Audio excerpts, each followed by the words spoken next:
Hello po, magandang hapon po sa inyong lahat. Bago po tayo gumawa ng ating daily video, meron po akong gustong ibahagi po sa inyo. Kasi, yung mga tao nagtataka kung bakit yung proseso ng ritual is hindi siya diretso. Ngayon,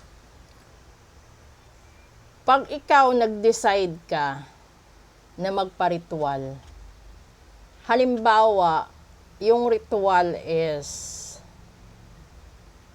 magpapagamot ka sa sakit. Ngayon, kapag yung sakit mo is natural na sakit, madaling magamot yan dahil natural. Pero kung yung sakit mo is gawa ng barang, kulam, sumpa, gawa ng gayuma, nakadepende yon kung gaano nakatagal sa katawan mo. Maliban pa doon, depende din po yon kung gaano katibay ang pagtitiwala ninyo sa gumagawa. At parang ospital din siya na siyempre, uuunahin mo magpapa-check up ka. Pag nag-check up ka para sa amin, titignan namin yan, re-reading natin, di ba? Tapos bibigyan ka ng cleansing. Doon sa cleansing, para siyang laboratory test na sa cleansing makikita, masasalat kung ano yung mga problema. Pag tapos ng cleansing, ito na yung gamutan. 'Di ba? Kapag nasa doktor ka na, bibigyan ka ng gamot 1-2 linggo. Ganun din po yun sa ritual. So, halimbawa, yung findings sa ritualan, sa gamutan is barang. Titignan. Saan ba tinamaan ng barang? Pwedeng finances, una. Pangalawa, yung emotion. Pangatlo, yung kalusugan. And then, pang-apat, yung mga tao sa paligid nyo. Yun yung tama ng barang. Ganun din po yung kulam.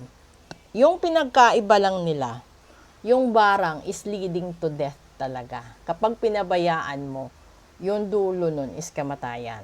Yung kulam naman, alam nyo yung kulam na lumulobo yung tiyan. Minsan lumulobo yung ari. Minsan namamaga yung mukha, natutubuan ka ng kati-kati. Yung iba naman parang nagmumukhang sunog. Yung iba, nagmumukhang tabingi. Kulam po yun. So, kapag kukuha ako ng isang example doon kasi yung ginamit natin is sakit.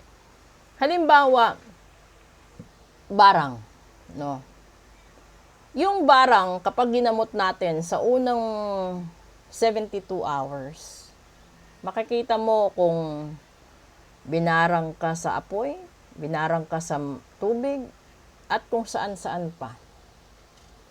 Tapos makikita din doon bakit ka nabarang.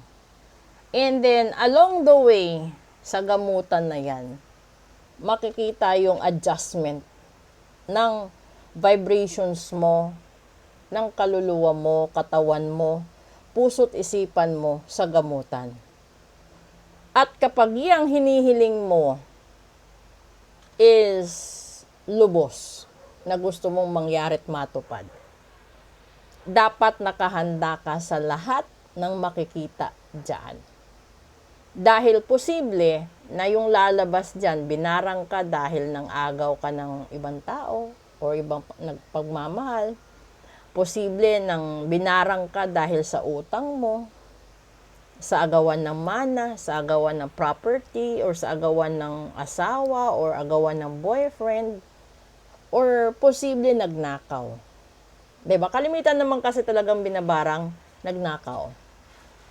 Yung kinukulam, kapag may awa pa yung ninakawan mo. Kapag wala ng awa yung ninakawan mo, sabihin na natin, straight to the point. May isang client ako na bago mag-pandemic, maganda yung buhay niya. Pero, yung ginamit niyang rolling sa negosyo niya, kalahati nun, hiram niya sa tao. yung kalahati sarili niyang pera kasi hindi niya kaya magbuo ng kapital. Ngayon yung nangyari, pumasok yung pandemic, nag-lockdown. Walang taong nakaligtas sa kahirapan sa pandemya. Isa siya doon. Nung nalugi siya, kulang-kulang 2-3 milyon. Nalugi siya ng ganon, yung 2 milyon doon utang niya sa tao. Ngayon yung taong pinagkakautangan niya ng 2 milyon is 3 tao. So, sa 3 doon, yung isa na nagkautang siya ng higit 1 milyon, yun yung nagpabarang sa kanya. Yung 2 hindi pa. Yung higit 1 milyon lang. Ngayon, ang sabi niya sa akin, Madam, hindi ko tinatalikuran ang utang ko kasi matagal na akong nangungutang sa kanya. Nagkataon lang talaga sa pandemya. To cut the story short, gusto niyang matanggal yung barang at gusto niyang pakiusapan yung nautangan niya na babayaran niya yung principal bago niya hahabulin yung interest. Yung ginawa muna namin is pinalambot namin yung puso nung nautangan. Nung nakaramdam na siya na lumalambot na yung inutangan niya, isinunod namin yung pakikipag-usap niya doon sa utang. Hanggang sa yung pangatlong stage is pagtanggal ng barang. Yung pagtanggal ng barang kasi, doon yung mahabang proseso. Kasi kung nagbarang siya, binarang siya a year ago or 2 years ago, syempre, 2 taon yung bubunuin mo sa dasal. Equivalent sa 2 taon. Or equivalent sa 2 cycle ng sacrifices. Kapag nagawa yon, may lalabas pa doon. Kasi kung sakaling natanggal yung barang, kung para siyang gamot, may residue sa katawan mo. Na bakit meron pang natira? 'Di ba magkakaroon ng ano 'yan magkakaroon ng findings diyan sa ritual na maliban sa natanggal na yung barang, minsan may mga nakikita ka pa doong mantsa. 'Yun yung mga kasalanan mo sa ibang tao or sa sarili mo at sa Diyos. So yung kasalanan mo sa Diyos, ikaw na mismo dun magsasakripisyo, humingi ng tawad, 'di ba? Sa harapan ng Diyos. Pero yung mga gawa ng tao, yun lang din po yung kaya nating tanggalin. Ang nangyari, naging matagumpay siya, no? Natanggal yung barang after 7 weeks, natanggal. Pagkatanggal ng barang, yung isinunod niya is yung maging okay sila pareho nung tao. And then yung yung huli niyang ginawa is ipinaritual niya ang pera niya kasabay ng negosyo niya. Yun, nung naritual yung negosyo niya uli, yung naritual yung pera niya, nakabayad siya doon pati interest at lumago ang negosyo. So hindi ho kung nanonood ho kayo at nagpaparitual ho kayo sa iba na sasabihin na, ganito, 2 buwan, 3 buwan, okay na kayo.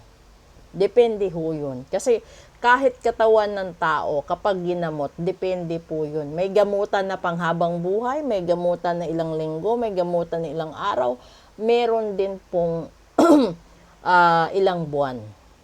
Katulad ng TB, di ba, 6 na buwan yung gamutan. Ganun din po yung ritual. Kaya hindi po pwede na sasabihin mo na tumalab sa kanya ng 1 linggo o 2 linggo, tatalab din sa'yo ng ganun. Hindi, kasi magkaiba kayo ng kasalanan. At tandaan nyo lagi, yung kasalanan ng tao, may 3 persona kayo. Ito yung persona nyo sa mata ng pamilya nyo, ang persona sa mata ng taong lagi nyo kasama, at ang pangatlo, ang sarili niyong lihim na hindi niyo masabi-sabi sa ibang tao, sa pamilya niyo, na tanging ikaw at ang Diyos lang nakakaalam.